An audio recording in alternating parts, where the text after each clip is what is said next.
Long answer question भी है यहाँ पे, दोनों मिक्स करके यहाँ पे बताते चलेंगे, लॉन्ग शॉर्ट सब बताएंगे।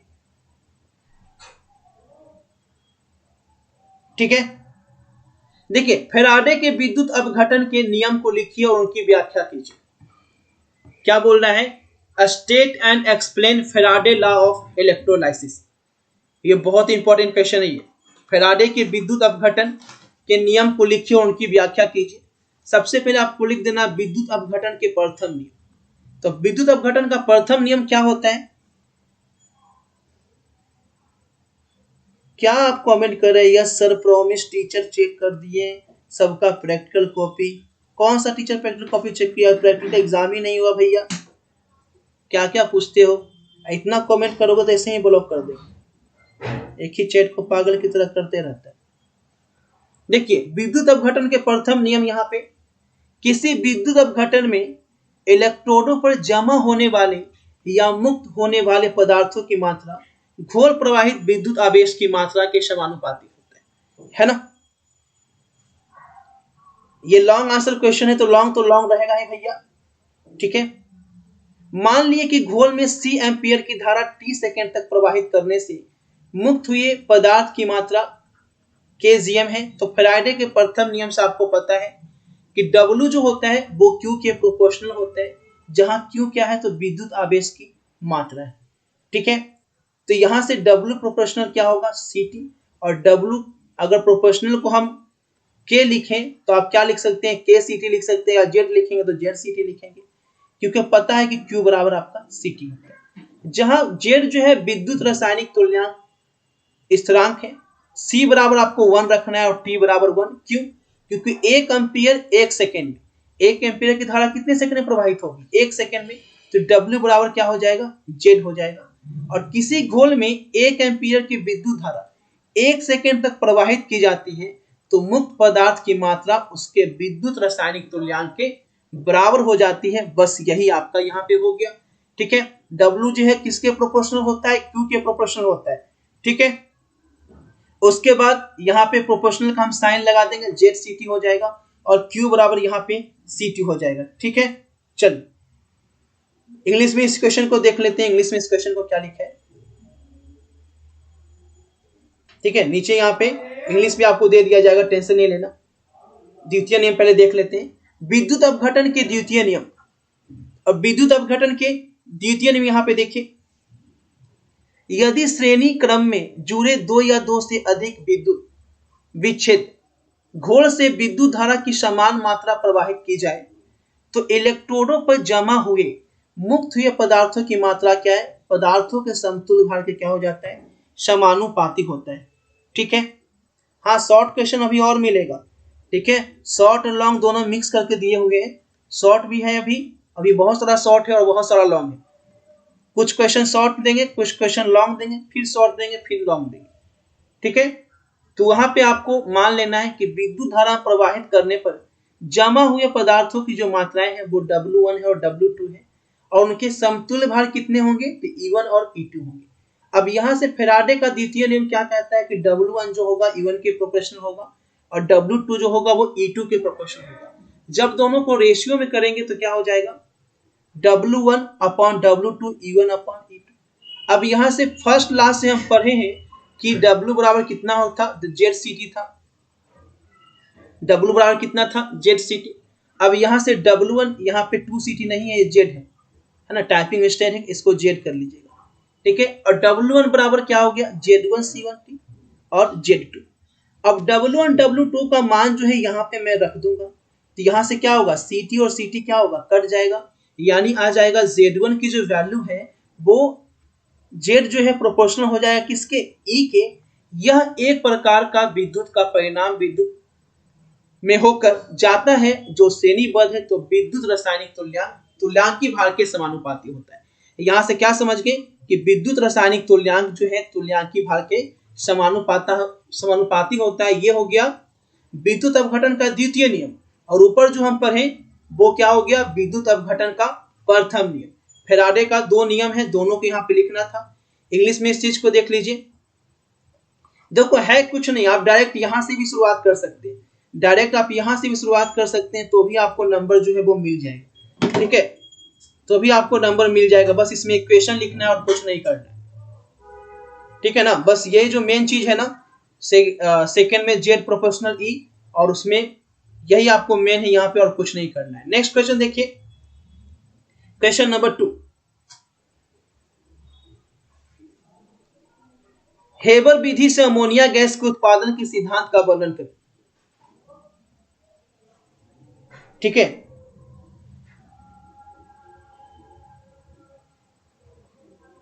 देखिए यहाँ पे कुणाल भाई बोल रहे हैं बकवास क्लास, तो किस लिए आओ भाई, आपको बुलाया कौन गया है, चलिए निकलिए यहां से। हेबर विधि से अमोनिया गैस के उत्पादन के सिद्धांत का वर्णन करें। क्या बोल रहे हैं, describe principle of production of ammonia gas by Haber process. Haber process से आपको क्या करना है, अमोनिया का निर्माण करना है। ठीक है,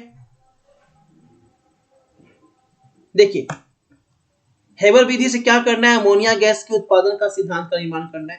तो कुछ नहीं, आपको यहाँ पे इक्वेशन लिख देना है। ठीक है, N2H2 कितना हो जाएगा, NH3, यानी कि अमोनिया का निर्माण हो गया। नाइट्रोजन और हाइड्रोजन इसको बैलेंस कर लेना है।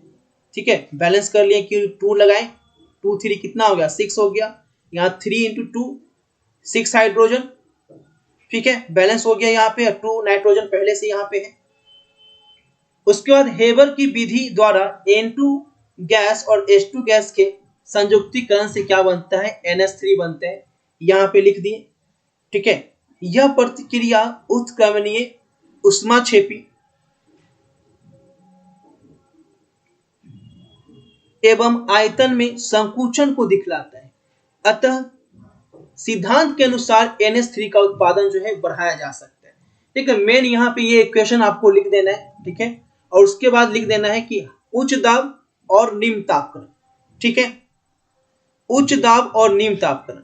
उच्च दाब पे प्रतिक्रिया का समय अग्रिम दिशा में बढ़ता है, जबकि निम्न तापक्रम की बात की जाए, चूंकि यह प्रतिक्रिया ऊष्माक्षेपी होती है, अतः निम्न तापक्रम पर NH3 का उत्पादन जो है वो बढ़ना चाहिए।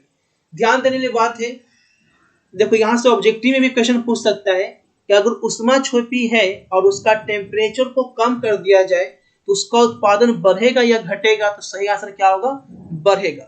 लेकिन निम्न तापक्रम पर Na2 और H2 गैस की प्रतिक्रिया की गति बहुत कम होती है, इसलिए न्यूनतम तापक्रम 450 से 550 डिग्री सेल्सियस पे ही कराई जाती है। क्यों कराई जाती है 450 से 550 पर, क्योंकि लो टेम्परेचर पर नाइट्रोजन और हाइड्रोजन गैस का जो प्रतिक्रिया होता है वो बहुत कम हो जाता है। ठीक है ना, उत्प्रेरक का व्यवहार जो है 450 550 डिग्री से पे प्रतिक्रिया पीछे की ओर अग्रसर होने लगती है, और इसे रोकने के लिए उत्प्रेरक और प्रोमोटर का व्यवहार किया जाता है। बस इसको इंग्लिश में यहाँ पे लिख देना है। ठीक है, क्योंकि ये लॉन्ग क्वेश्चन है तो लॉन्ग में तो आपको आंसर लिखना ही होगा। ठीक है, उसी चीज को मैंने यहाँ पे इंग्लिश में दिया, आप चाहे तो स्क्रीनशॉट यहाँ पे ले सकते हैं और अपने मन मुताबिक भाषा में आप आंसर कर सकते हैं। ठीक है, नेक्स्ट क्वेश्चन देखिए, खनिज एवं अयस्क में अंतर बताइए। निस्तापन एवं धारण में अंतर बताइए।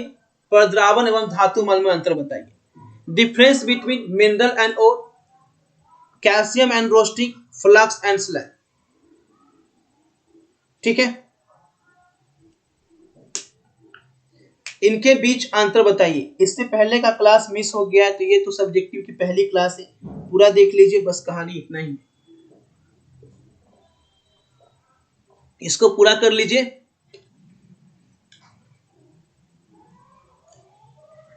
सब्जेक्टिव करा रहे हैं तो ऑब्जेक्टिव का टाइम कितने बजे है, और जिस दिन सब ऑब्जेक्टिव कराएंगे पूछेगा सब्जेक्टिव का टाइम कितने बजे। टाइम पूछने वाले सीधे कान पकड़ के निकल जाइए, है ना। खनिज एवं अयस्क के बीच अंतर बताइए। निस्तापन एवं धारण के बीच अंतर बताइए। प्रद्रावक एवं धातु मल के बीच अंतर बताइए। ठीक है, इंग्लिश में लिखा हुआ है मिनरल और कैल्शियम रोस्टिंग और फ्लक्स एंड स्लैग। देखो यहाँ पे खनिज और अयस्क में अंतर बताना है, कुछ नहीं करना है, 2-2 लाइन सब में लिख देना है। ठीक है, 2-2 लाइन लिख देना है। खनिज धरती के गर्भ से रसायन जिसमें किसी एक तत्व की प्रतिशत मात्रा अधिक होती है उसे खनिज कहते हैं। अयस्क क्या कहते हैं, वह खनिज जिससे धातु आसानी से एवं कम खर्च में निकाला जाता है। आपने बहुत बार ये ऑब्जेक्टिव में भी मैंने आपको पूछा था कि कम खर्च में जो निकाला जाता है वो क्या कहलाता है? अयस्क कहलाता है, उसे अयस्क कहते हैं। सभी अयस्क खनिज होते हैं, लेकिन परंतु सभी खनिज अयस्क नहीं होते। ठीक है, याद रखना है, सभी अयस्क खनिज हैं, परंतु सभी खनिज अयस्क नहीं होते। निस्तापन जारण की बात की जाए, इंग्लिश नीचे है, इंग्लिश में बता देंगे।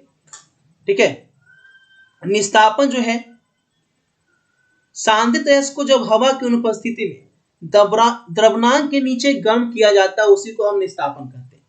ठीक है, इंग्लिश देखो नीचे है, घबराना नहीं है, इंग्लिश भी है बाबू।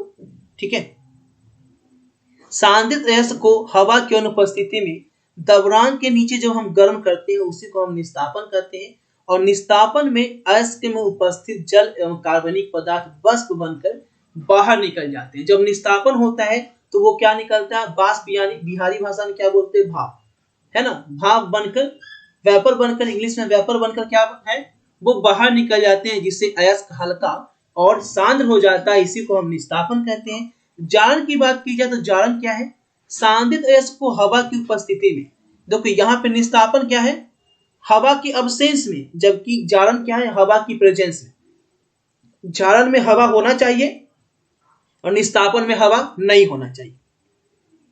के नीचे रिवेटरी भट्ठी में गर्म करने की प्रक्रिया को जारण कहते हैं। दोनों में अंतर क्या है? निस्तापन जो है हवा की अब्सेंस में होती है, जबकि जारण जो है हवा के प्रेजेंस में होती है।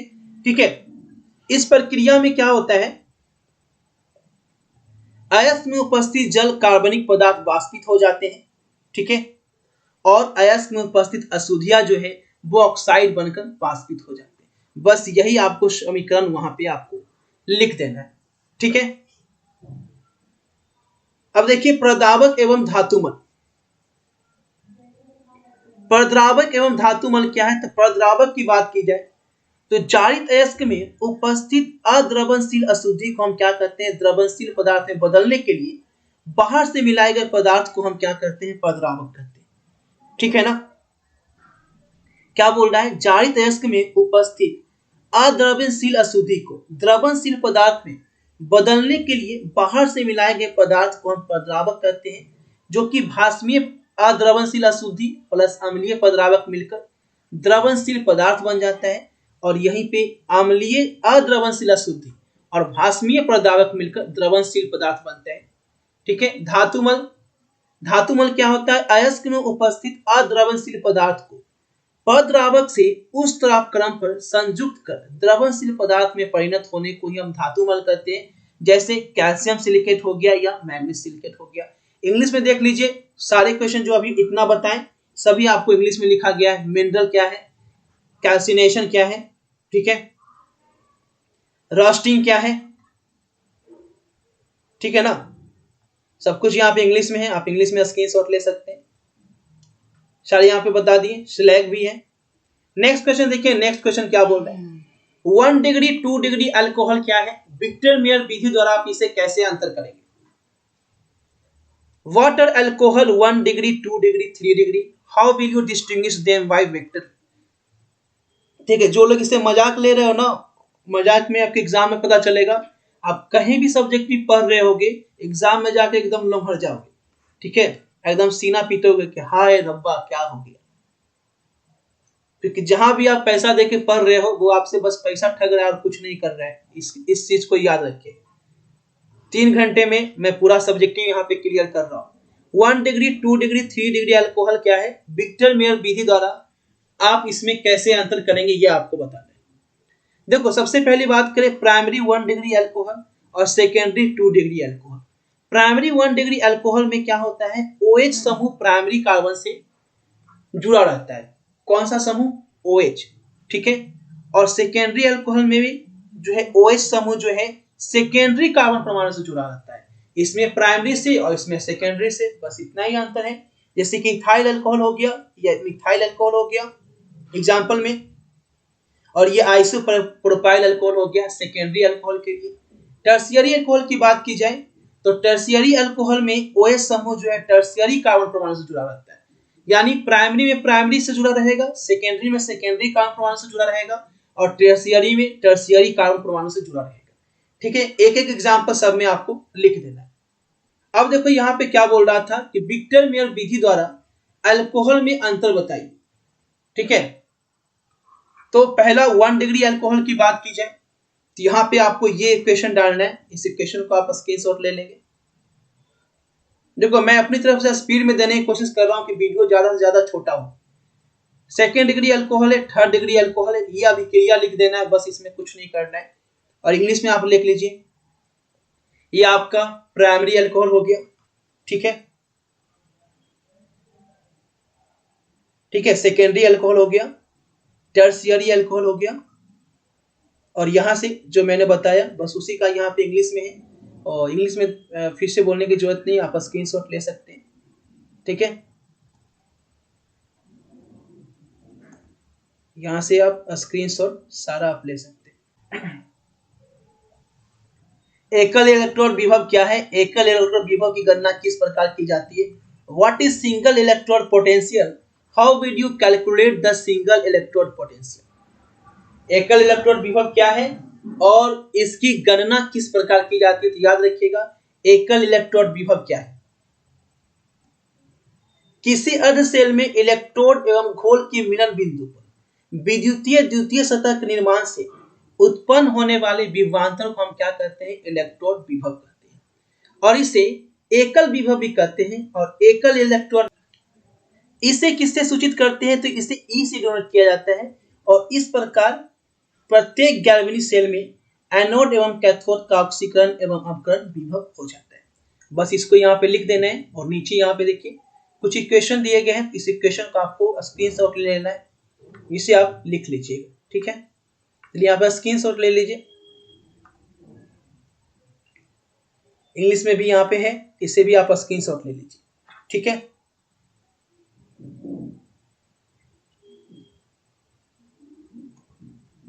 जो पहले करा रहे पहले उसे ले लो ना, जब जो नहीं करवा रहे उसका नाम क्यों ले रहे हो? फिजिक्स का करवाइए, बायो का करवाइए, जो हो रहा है उसे लो, जो नहीं हो रहा है उसकी जिक्र ना करें। निम्नलिखित पदों की व्याख्या करें। उपसंयोजन संख्या, लिगेंड, केंद्रीय परमाणु, प्रभावी परमाणु संख्या।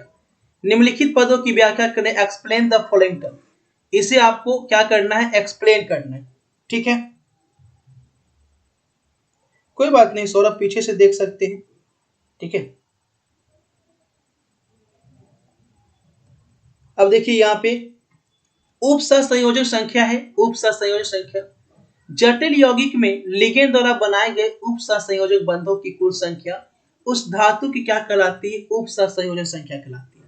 ठीक है, जटिल यौगिक में लिगेंड द्वारा बनाए गए उपसंयोजक बंधों की कुल संख्या को उस धातु की हम क्या कहते हैं? उपसंयोजक संख्या कहते हैं। ठीक है ना, प्रत्येक एक दूसरे द्वारा लिगेंड द्वारा दो इसी प्रकार आगे भी उपसंयोजक बॉन्ड बनाते हैं, बस आपको इतना लिख लेना है। ठीक है, लिगेंड देखिए, लिगेंड क्या है? उपसंयोजक यौगिकों में उदासीन अणु जो इलेक्ट्रॉन दाता के रूप में कार्य करते हैं उसे हम क्या कहते हैं? वो क्या करते हैं? धातु परमाणु या आयन को इलेक्ट्रॉन युग्म प्रदान कर उस सहसंयोजन बंधन बनाते हैं, और इसे हम क्या कहते हैं? लिगेंड कहलाते हैं। और लिगेंड जो है लुईस क्षार की तरह धातु परमाणु एवं आयन लुईस की तरह कार्य करते हैं। बस इतना आपको लिखना है। ठीक है, यह हो गया केंद्रीय परमाणु। केंद्रीय परमाणु में क्या लिखना है? उस सहसंयोजन संकुल में वह धातु परमाणु या आयन जिससे नियत संख्या में अणु या आयन उप सहसंयोजक बॉन्ड से जुड़े होते हैं केंद्रीय परमाणु या आयन कहलाते हैं। ठीक है, जैसे NiCO4 संकुल में Ni परमाणु केंद्रीय परमाणु है, और इसमें संकुल में CO2 आयन केंद्रीय आयन है। ठीक है, इतना लिख लेना है। आगे है प्रभावी परमाणु संख्या। परमाणु संख्या क्या है?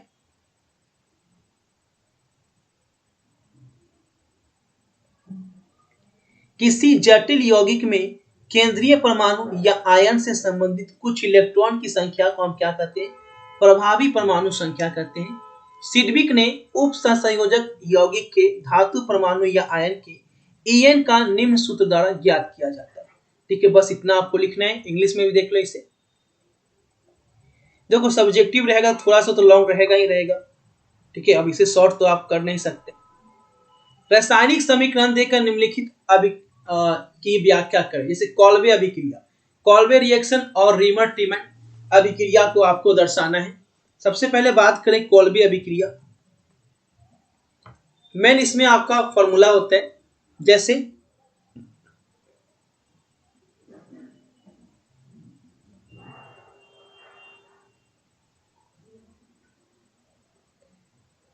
देखिए यहाँ पे क्या है, कॉल्वे अभिक्रिया। जब फिनॉल के क्षारीय घोल सोडियम फिनेट से CO2 गैस 400 केल्विन तथा 4 से 7 वायुमंडलीय दाब पर प्रवाहित की जाती है तो उसे हम क्या कहते हैं, सैलिसाइलिक एसिड बनता है। और इस अभिक्रिया को ही कॉल्वे अभिक्रिया कहते हैं। बहुत इंपॉर्टेंट ये क्वेश्चन है, ठीक है। एग्जाम में ये क्वेश्चन जो है 100% आपका पूछा जाता है, ठीक है।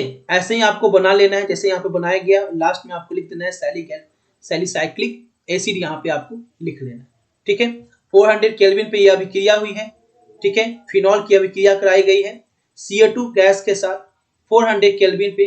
तो यहाँ पे क्या बना है, सैलिसाइलिक एसिड बनता है, ठीक है। सैलिसाइलिक एसिड लास्ट में बनता है और उसी को हम कहते हैं कॉल्वे की अभिक्रिया, ठीक है।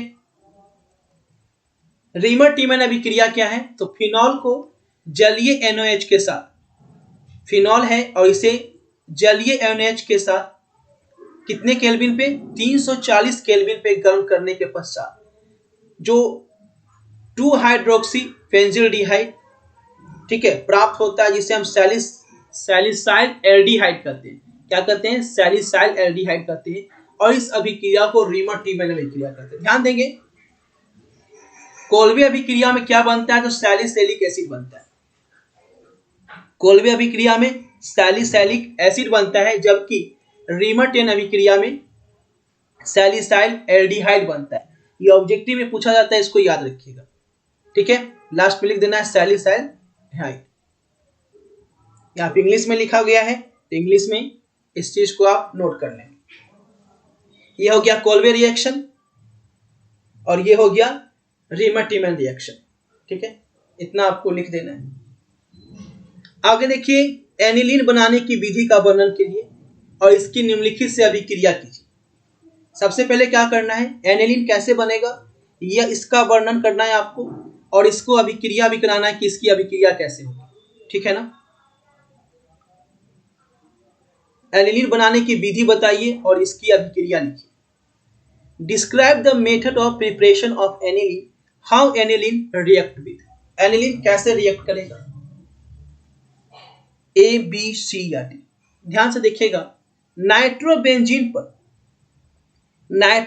पर एसएन तथा HCl की उच्च ताप पर प्रतिक्रिया कराने पर क्या बनता है, एनिलीन बनता है। याद रखिएगा, नाइट्रोबेंजीन पर एसएन तथा HCl की उच्च ताप पर जब अभिक्रिया कराएंगे तो क्या बनेगा, एनिलीन प्राप्त होगा, ठीक है। यही आपका क्या है, नाइट्रोबेंजीन। कभी कभी देखो ये डायग्राम दे देता है, बोलता है कि इसका नाम बताइए, ठीक है। तो ये आपका क्या है, नाइट्रोबेंजीन है। ये अभिक्रिया किया है एसएन से और HCl से, बाद में इसको बैलेंस किया गया तो यहाँ पे 3 और लगा है, ठीक है। जब इसे हम गर्म किए, हीट किए, तो क्या बन गया, एनिलीन बन गया।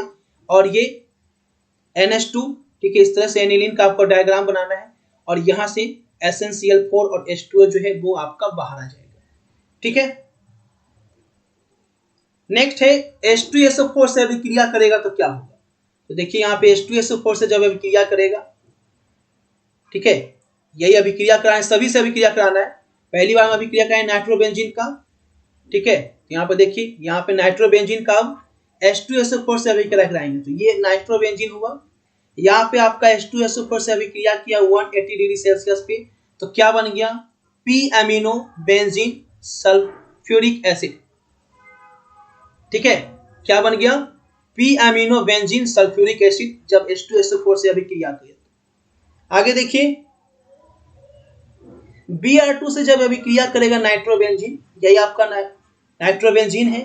ब्रोमीन से जब अभिक्रिया करेगा तो क्या बनेगा, 2,4,6 try bromo aniline, 2,4,6 tribromo Emelyan बनेगा। इतना ही आपको लिखना है। देखिए जितना में 3 घंटे की ये वीडियो है, 3 घंटे की वीडियो आपको याद करने के लिए मुश्किल से आपको 3 दिन लगेगा। 3 दिन इनफ है। 3 दिन में आपका सब्जेक्टिव जो है उसका कहानी खत्म हो जाएगा। 3 घंटे की वीडियो अगर अच्छे से याद करें दिल से तो 3 दिन काफी है। 3 दिन का मतलब डेली अगर 2 घंटे भी पढ़े तो डेली अगर 2 घंटे भी देख रहे हैं तो 6 घंटे में आपका पूरा यहाँ पे याद हो जाएगा। ठीक है, आगे देखिए सोडियम से प्रतिक्रिया। सोडियम से प्रतिक्रिया ये आपका नाइट्रोबेंजीन है और यह अभिक्रिया किया है सोडियम से। ठीक है, तो यहाँ पे आपको ऐसी अभिक्रिया यहाँ पे लिख देनी है। क्लियर? एक एक यहाँ पे बहुत ज्यादा इंपॉर्टेंट है। क्लोरोफॉर्म से अभिक्रिया करके क्या बनेगा, यही नाइट्रोबेंजीन है। ये आपका क्लोरोफॉर्म है CH3। ठीक है, तो यहाँ पे क्या बन गया, फिनाइल आइसोसाइनाइड। क्या बन गया, फिनाइल आइसोसाइनाइड बन गया। बस यही आपको लिख देना है, फिनाइल आइसोसाइनाइड। अब उसी चीज को इंग्लिश में यहाँ पे है तो एक ही चीज हुआ ना, इंग्लिश या हिंदी। देख लीजिए, स्क्रीनशॉट लेना चाहे ले सकते हैं। Reaction with H2SO4। ठीक है, reaction with bromine, reaction with sodium, reaction with chloroform. ठीक है, चलो आगे बढ़ते हैं अगले क्वेश्चन की ओर और देखते हैं अगला क्वेश्चन क्या है। अगला क्वेश्चन देखिए यहाँ पे क्या है, अधिशोषण की प्रवृत्ति हमेशा ऊष्माक्षेपी होती है, व्याख्या करें। Adsorption is always exothermic in nature, explain.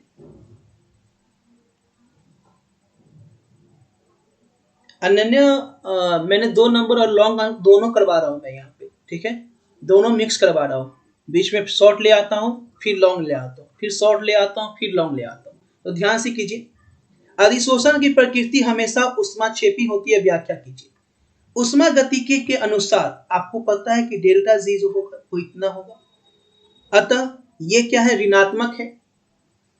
चूंकि अधिशोषण में एंट्रोपी में कमी होती है, ठीक है, तो हम इसको क्या लिखते हैं, ये धनात्मक हो जाता है। ठीक है, जिसके कारण डेल्टा जी ऋणात्मक होने के लिए डेल्टा एच ऋणात्मक होना पड़ता है, इसीलिए अधिशोषण हमेशा ऊष्माक्षेपी होता है। निम्नलिखित पदों की व्याख्या करें। हाँ सौरराज IIT लेवल आपको नहीं बोले, रोहित कुमार जी को बोले। उप सहसंयोजक संख्या, लिगेंड, केंद्रीय परमाणु, प्रभावी परमाणु संख्या। Explain the following term. ठीक है, कोऑर्डिनेशन नंबर, लिगेंड, CRT। देखो जब वन शॉट लिखा गया है, जब मैं पूरे बुक से आपको क्वेश्चन दे रहा हूं तो कैसे आप लोग पूछते हो कि सर क्वेश्चन नहीं आएगा। जब लिखा हुआ टाइटल देखिए, वन शॉट लिखा हुआ है। वन शॉट का मतलब अभी आप लोगों ने खुद बताया कि सर ये होता है वन शॉट का मतलब कि पूरे बुक से क्वेश्चन, तो पूरे बुक से आपको क्वेश्चन छांट के दिया जा रहा है। Coordination number, ligand, central atom या इफेक्टिव एटम नंबर, है ना। कि ये कोई IAS IPS का एग्जाम नहीं हो रहा है बाबू, इंजीनियरिंग का एग्जाम नहीं हो रहा है। ठीक है, क्योंकि बिहार बोर्ड आपको बाहर से क्वेश्चन पूछ देगा, IIT JEE का एग्जाम नहीं हो रहा है। उप सहसंयोजक संख्या क्या है, जटिल यौगिक में लिगेंड द्वारा बनाए गए उप सहसंयोजक बॉन्डों की कुल संख्या को हम उस धातु का उप सहसंयोजक संख्या कहते हैं। बिहार बोर्ड फिक्स क्वेश्चन पूछता है। प्रत्येक, कोई CBSE बोर्ड ने जैसा नहीं है कि कभी कुछ पूछ दिया कभी कुछ पूछ दिया। इसका एक फिक्स पैमाना है और उसी पे बिहार बोर्ड शुरू से चलते आ रहा है, वही क्वेश्चन का पैटर्न है इसका। ठीक है, लिगेंड द्वारा 2 एवं इसी प्रकार आगे भी उप सहसंयोजक बॉन्ड बनाए जाते हैं। ठीक है, इसको स्क्रीनशॉट ले लीजिए, अच्छा होगा इसका स्क्रीनशॉट ले लें। ठीक है, अच्छे से यहाँ पे स्क्रीनशॉट ले लें। प्रभावी परमाणु संख्या है, यह भी आपका है, किसी जटिल यौगिक में केंद्रीय परमाणु या आयन से संबंधित कुल इलेक्ट्रॉन की संख्या परमाणु संख्या कहलाती है ना, प्रभावी परमाणु संख्या कहलाती है। सिडविक ने उप सहसंयोजक यौगिक के धातु परमाणु या आयन के En को निम्न सूत्र द्वारा ज्ञात किया जाता है। En बराबर होता है परमाणु क्रमांक माइनस ऑक्सीकरण अवस्था। बस इसको यहाँ पे लिख देना है। इंग्लिश वाले भैया स्क्रीनशॉट जरूर ले लीजिएगा। ठीक है,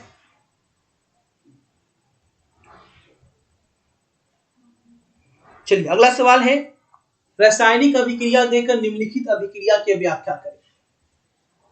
कॉल्बे अभिक्रिया, रीमर-टिमेन अभिक्रिया, इसकी जो है व्याख्या करनी है। तो अभी मैंने ये बता दिया है और ये क्वेश्चन फिर से आ गया है, तो इसे मैं हटा देता हूं क्योंकि मैंने अभी बताया ना कॉल्बे रिएक्शन और रीमर-टिमेन रिएक्शन। ये क्वेश्चन फिर से आ गया, तो इसे मैं हटा देता हूं क्योंकि मैं ये क्वेश्चन करवा दिया। ठीक है, ये क्वेश्चन मैंने करा दिया है और ये भी क्वेश्चन मैंने करा दिया है ना। ये भी Na से अभिक्रिया जो हुआ था ये भी करवा दिए। ये डबल हो गया, तो इसे मैं हटा देता हूं।